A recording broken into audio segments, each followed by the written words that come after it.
안녕하세요. 오늘도 서양살롱을 찾아주셔서 감사합니다. 저는 30대 여자입니다. 대학 시절에도 하고 싶은 것도 많고 꿈도 많은 당찬 여대생이었어요.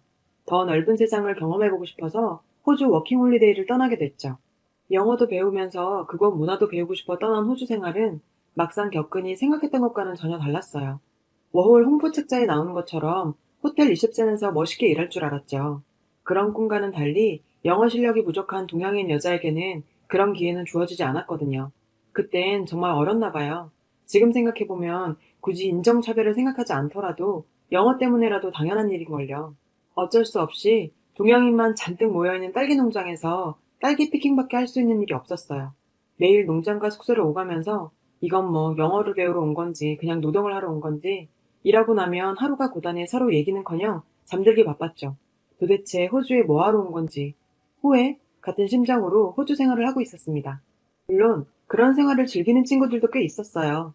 저는 정말 당장이라도 집에 돌아가고 싶었지만 호주에 온 지 2달도 안 돼서 돌아가는 건 정말 주변 사람들에게도 자랑해놓기도 했고 환경이 이렇다고 무언가 포기하면 앞으로 내 인생에서 뭘 해낼 수 있을까 하는 생각도 들더라고요.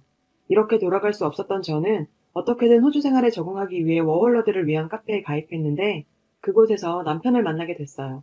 1년차 워홀러였던 남편은 병아리 워홀러인 저에게 본인도 다 겪은 과정이라며 많은 걸 조언해줬습니다. 그렇게 쉬는 날마다 만나서 일주일간 있었던 얘기를 하소연하며 시간 가는 줄 모를 정도로 편한 사이가 되었고 친구처럼 혹은 연인처럼 호주 생활에 점점 적응해 갔어요. 전 이 이역만리 타지에도 의지할 곳이 생겼다는 자체에 마음이 안정이 되었고 남편의 도움으로 농장에서 벗어나 골든코스트에 있는 작은 호텔에 취업을 하게 되었어요. 드디어 제가 꿈꾸던 호주 생활을 시작했어요. 정말 농장에서 일하는 거랑은 천지 차이였죠. 거의 온종일 영어만 쓸 정도로 영어만 쓰다 보니 하루가 다르게 영어 실력도 쑥쑥 올라갔고 다양한 나라의 사람들을 상대하면서 즐거운 나날들을 보내고 있었어요. 그런데 만남이 있으면 이별이 있듯 남편의 비자가 끝나게 되면서 한국으로 돌아가게 되었는데 사실 그때까지만 해도 좋은 사이라고 생각은 했지만 사귄다거나 뭐 결정적인 일들이 있었던 건 아닌 상태로 저희는 이별하게 되었습니다.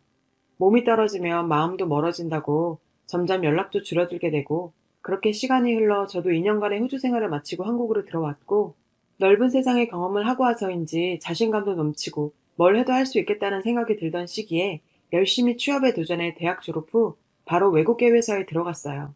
취업 후 바쁘게 생활을 하고 있는데 한 통의 전화가 왔어요. 수정아, 오랜만이야. 한국 들어왔다면서 잘 지내지? 정말 한참을 기다리고 있었는데 이제서야 연락해온 남편이 야속하기도 했어요. 하지만 이렇게라도 다시 인연을 이어갈 수 있다는 사실에 기뻤죠.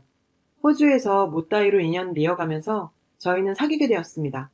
남편은 회사 생활로 바쁜 와중에도 단 1시간이라도 얼굴 보기 위해 저희 집까지 찾아와줬고 365일 중에 365일 봤다고 해도 과언이 아닐 만큼 불타는 연애를 했어요. 남편의 프로포즈를 받아들여 결혼하게 되었어요. 결혼 2년차까지는 정말 신혼생활이 이런 거구나 싶을 정도로 행복했고 아이까지 가지게 되어서 저희는 세상 부러울 게 없는 부부가 되었죠. 출산을 앞두고 시어머니와 남편은 곧 아이도 나오게 되는데 제가 회사를 계속 다니는 건 무리가 있지 않느냐며 남편이 돈 잘 버니 아이가 조금 클 때까지는 회사를 그만두는 게 어떠냐고 제안했어요. 어렵게 들어간 회사 그만둔다는 게 아쉽기는 했지만 아이에게 엄마가 있어야 하는 것 또한 당연한 일이긴 했죠. 신생아 때 엄마의 케어가 중요하기도 하고요. 아이가 조금 클 때까지만 회사를 그만두기로 결정했어요. 그땐 사실 몇 년 쉬어도 재취업 잘할 자신도 있었습니다. 출산 후 아이와 2년의 시간을 보내고 저도 슬슬 사회로 복귀를 위해 재취업을 알아봤지만 제가 생각했던 것과 달리 출산 후 경력이 단절된 여자에게는 사회는 냉혹하기만 하더라고요. 왜 경전녀라는 말이 나온지 실감했어요. 그래도 저는 저의 일을 하고 싶었습니다. 작은 레스토랑 사장이 되는 게 꿈이었던 저는 오랜 고민 끝에 호주에서 호텔에서 서비스하며 일한 경험을 살려 레스토랑 창업을 해보기로 결정했어요. 남편도 좋은 생각이라며 저를 적극 지지해줬고 저도 정말 자신이 있었거든요. 이 선택이 제 인생에 얼마나 큰 파도를 몰고 올지 그때는 미처 생각하지 못했습니다. 야심차게 시작한 퓨전 레스토랑은 제 의욕만 너무 과했던 걸까요? 음식 맛과 서비스는 좋다는 평가를 받았지만 운영하면 할수록 젖잘 폭만 커지게 되고 도저히 가게를 지속할 수가 없었죠. 오픈 1년 만에 폐업하게 되었습니다. 사업 실패의 후유증은 너무나 컸어요. 제가 모아둔 돈을 다 날린 건 물론 오픈할 때 대출받은 돈과 적자로 인해 쌓인 빚이 1억 가까이 됐어요. 하지만 정작 더 큰 문제는 남편과 시댁의 태도 변화였어요. 가게를 접은 뒤 남편은 집에도 늦게 들어오고 저만 보면 한숨 쉬면서 투명인간 취급을 했고, 시아버지께서는 암탉이 울면 집안이 망한다는 옛날 말이 전혀 틀린 게 없다며 저를 볼 때마다 얘기하셨죠. 1억의 빚까지 지게 된 건 모두 제 잘못이니까 입이 10개라도 할 말이 없었고, 정말 죄인이 된 양 위축돼서 지냈어요. 꿈 많고 당당하던 저의 모습은 온데간데 없고 남편과 시댁의 눈치만 보며 지내게 되었습니다. 사실 어머니 성격상 이 사실을 알면 쓰러지실 수 있다는 생각에 남편과 시아버지는 어머니께 자세한 내용은 일단 숨기고 있던 중이었어요. 어느 날 어떻게 아셨는지 제 가게가 망한 걸 넘어 1억 빚까지 지게 되었다는 사실을 알게 된 시어머니는 흥분한 모습으로 저희 집으로 찾아오셔서 제 뺨을 때리더라고요. 아이고, 수연 엄마는 의사 사이 보고 떵떵거리면서 사는 거 눈꼴 싫어 죽겠는데 누구는 며느리 잘못 봐서 집안 폭삭 망하게 생겼네. 도대체 사돈은 자식 교육을 어떻게 했길래. 우리 아들이 네 빚 갚는다고 인생 망치는 거 나는 눈 뜨고 못 본다. 너 같은 며느리 필요 없으니 당장 이 집에서 나가라. 부모님에게도 맞아보지 않은 뺨까지 맞고 쫓겨나듯 집에서 나온 저는 친정에도 갈 수 없었고 울면서 남편에게 전화를 했어요. 그래도 이런 상황에선 제 편이 되어줄 거라고 생각했던 남편은 이미 시어머니와 같은 생각인 듯 했습니다.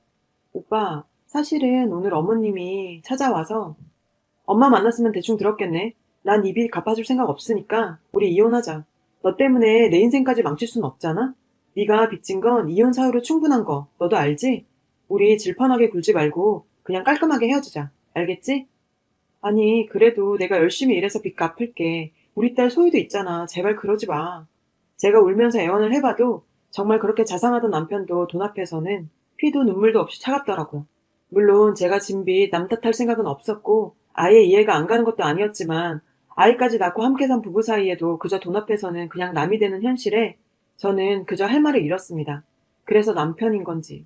그렇게 이혼하게 되었는데 법원에서는 경제력도 없고 빚만 있는 저에게 양육권을 맡길 수 없다며 남편의 손을 들어줬고, 저는 빚만 가진 채 쫓겨난 꼴이 됐어요. 시댁에 찾아가서 아이만큼은 제가 키우게 해달라며 무릎 꿇고 빌었지만 문도 열어주지 않더라고요.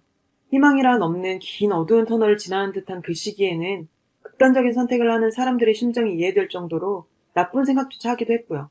하지만 생각하면 할수록 1억 빚까지 지게 된 건 전적으로 제 잘못이지만, 네, 맞아요. 1억이란 돈 정말 큰 돈이죠.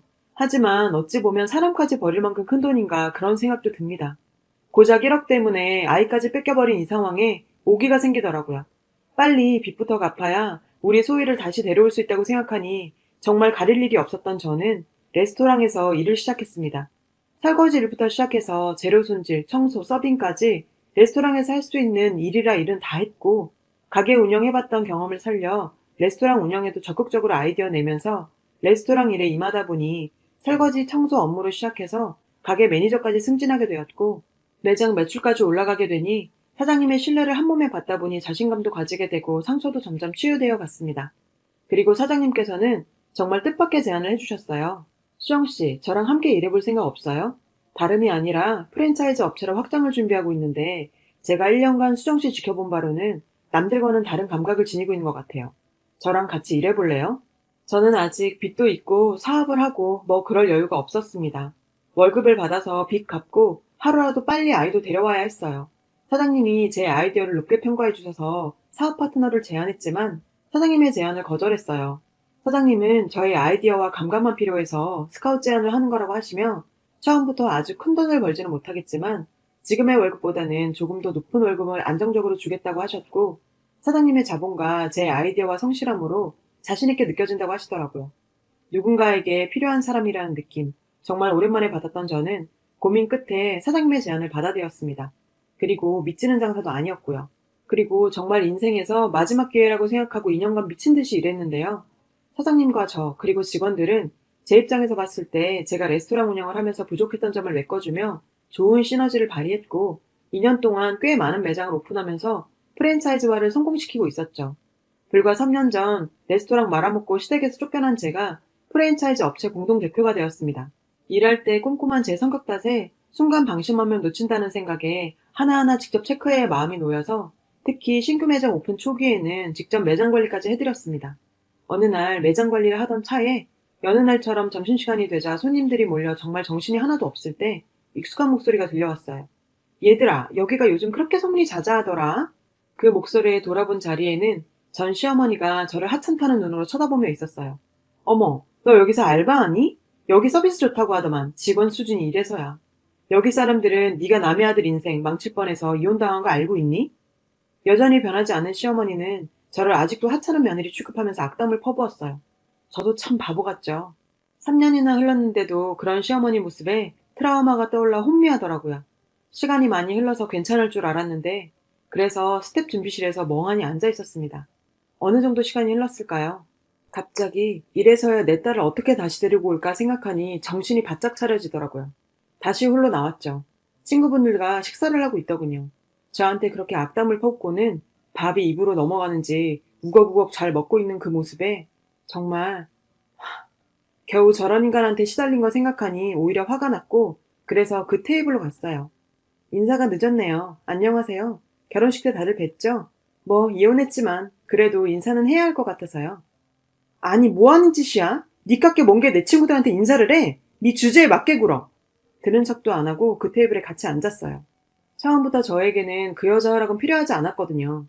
이게 보자 아니 밥맛 떨어지게 어디서 알바 주제에 손님 테이블에 앉아? 직원 교육이 엉망이구만. 여기 사장 나오라 그래. 참 어디서 본 건 있는지 사장 찾아대는 어머님께 조용히 명함 한 장을 내밀었어요. 제가 여기 프랜차이즈 대표예요. 사장 부를 필요 없이 그냥 저한테 말씀하시면 돼요. 어머니는 적잖게 당황하신 듯 말까지 더듬으셨고 같이 온 친구분들도 웅성웅성 되셨어요. 이혼하고 나서 일이 술술 잘 풀리더라고요. 이럴 거면 하루 빨리 이혼할 걸 그랬어요. 아들 인생 말아먹은 게 제가 아니라 제 인생 맡고 있었던 게 그쪽 집안이었나 봐요. 말했더니 손을 부들부들 떨더라고요. 어머, 또 때리시게요? 아직도 그 손버릇 못 고치셨어요? 저 때리면 이제 범죄예요, 범죄. 집안 말아먹으려니라고 얼마나 때리시던지요. 다 지난 일이니 이렇게 웃으면서 말할 수 있죠. 어머님 폭력 잘 쓰시잖아요. 새며느리 들이시면 때리지 마세요. 제가 멍청했으니 그냥 넘어갔지 고소당해요. 친구분들도 조심하세요. 이분 손버릇 장난 아니거든요. 제 말에 반박도 못하고 그저 할 수 있는 게 욕짓거리밖에 없는 걸 보니 저런 여자한테 절절 매던 제가 다 한심스러울 정도였어요. 혹시 저기 수연 씨 어머니시죠? 어머님께 얘기 많이 들었어요. 지지리도 가난했던 년이 의사 사위 보고 나서 어깨에 힘들어가서 떵떵거리면서 사는 거 꼴 보기 싫다고 그렇게 말씀하시던데 아직 잘 만나고 계시네요. 얼마나 뒷담을 해대는지 제가 친구분들 이름도 외울 정도였다니까요. 당황한 표정으로 제 입을 막아보려 했지만 이미 엎질러진 물을 주워 담기는 늦었어요. 주변 친구들의 시선은 이미 싸늘해진 후였고 가게의 손님들도 수군거리기 시작했습니다. 그렇게 당당하던 그 여자는 얼굴이 사색이 되더니 부들부들 떨면서 가게를 나갔는데요. 정말 친구들 앞에서 본인의 가면이 벗겨진 그 여자가 꽁지 빠지게 도망가는 걸 보니 좀 고소하더라고요. 저녁에 전 남편에게 전화가 왔어요. 그렇게 울고 매달리면서 전화해도 전화도 받지도 않던. 야, 너 우리 엄마랑 무슨 일 있었던 거야? 오랜만이네. 오늘 어머님 뵀는데 여전하시더라. 여전히 내가 자기 며느리인 줄 알고 함부로 대하시던데 너 도대체 무슨 말을 했길래 엄마가 죽는다고 난리를 치냐고. 내 인생 망친 것도 모자라 우리 가족을 다 망치려고 드는 거야? 네 인생이 왜? 네가 빚을 갚아주기로 했어. 뭘 했어? 마누라한테 빚 생기니까 지 피해보기 싫어서 그냥 아이까지 빼앗아 내쫓아놓고 이 비겁한 놈아. 그랬더니 남편은 이혼할 때 위자료 청구 안 한 것만 해도 다행으로 생각해야지. 제가 염치도 없다며 빚밖에 없는 여자가 무슨 아이를 키운다는 거냐고 앞으로 아이 볼 생각 꿈도 꾸지 말라더라고요. 아, 너희 엄마가 말 안 했니? 나 네 엄마가 오늘은 식당 대표야. 네가 나 버려져서 인생 역전됐네. 이걸 고맙다고 해야 하나? 그렇게 전화를 끊어버렸어요. 다음날 전화가 또 오길래 당연히 안 받았죠. 제가 그런 인간이랑 할 얘기가 있나요? 그랬더니 다음날 바로 저를 찾아왔더라고요. 앉자마자 한다는 말이 저보고 정말 여기 대표 맞냐고 합니다. 그래서 대표 명함을 주고 확인시켰죠. 그 명함을 봤더니 남편이 보고 손을 벌벌 떨더라고요. 모전자잔인 건지 지 엄마도 손을 떨더니 지는 또 손을 왜 떠나요? 저보고 딸은 볼 생각도 말라던 사람이 소희 엄마, 아니 여보, 우리 소희 다시 같이 키워보는 건 어때? 내가 아무리 봐도 소희한테는 엄마가 필요하고 이럽니다. 진짜 입을 한 대 때리고 싶었지만 보는 직원들도 있고 해서 참았어요. 야, 1억 참. 그래, 그거 갚기가 힘들더라. 근데 네 애까지 낳아준 마누라까지 버릴 큰 돈은 아니던데? 네 엄마 말대로 주제에 맞게 행동해. 어딜 와서 여보야? 그리고 내가 우리 소희를 왜 못 봐? 네 말대로 내 딸한테 내가 필요해. 곧 변호사 통해서 연락 갈 테니까 기대하고 있어. 그렇게 전 남편을 내쫓았어요. 저는 곧 양육권 반환 소송을 냈습니다. 변호사님께서는 제가 양육권을 뺏긴 이유가 경제력이 없었던 것밖에 없었기 때문에 빚도 다 갚았고 돈을 벌고 있는 지금이라면 충분히 양육권을 가지고 올 수 있다고 하셨어요. 무엇보다 아이가 스스로 원하는 일이기 때문에 좋은 결과 기대할 만하다고 하더라고요. 그렇게 좋은 조건으로 시작한 소송임에도 남편은 무슨 옥이었던 건지 포기하지 않았습니다. 양육권 반환 소송 과정은 피가 말렸죠. 다행히도 재판부는 아이의 의사를 반영해서 제 손을 들어줬고 아이를 제 품으로 데리고 왔습니다. 지금은 회사에서 제 상황을 배려해줘서 한 달간 쉬면서 아이와 시간을 보내고 있어요. 제 딸을 다시 품어야 하는 지금이 정말 행복합니다. 그동안 못 보낸 시간 보상하듯 같이 맛있는 것도 먹고 예쁜 옷도 사주고 그렇게 보내고 싶어요. 정말 인생은 한 치 앞도 모르는 거네요. 인생 최악의 상황에서 희망을 찾고 완전히 새로운 인생을 살게 될 줄 정말 몰랐어요. 잠든 아이를 보니 참 많은 생각이 드는 밤입니다. 정답 없는 인생, 살다 보면 희망 가득 찬 날도 오는 거겠죠. 이 글 읽어주신 분들도 행복하시기를 바랍니다. 여러분, 사연 댓글에 응원과 현명한 조언 부탁드려요. 좋아요와 구독은 저에게 큰 힘이 됩니다. 오늘도 좋은 일 가득하세요.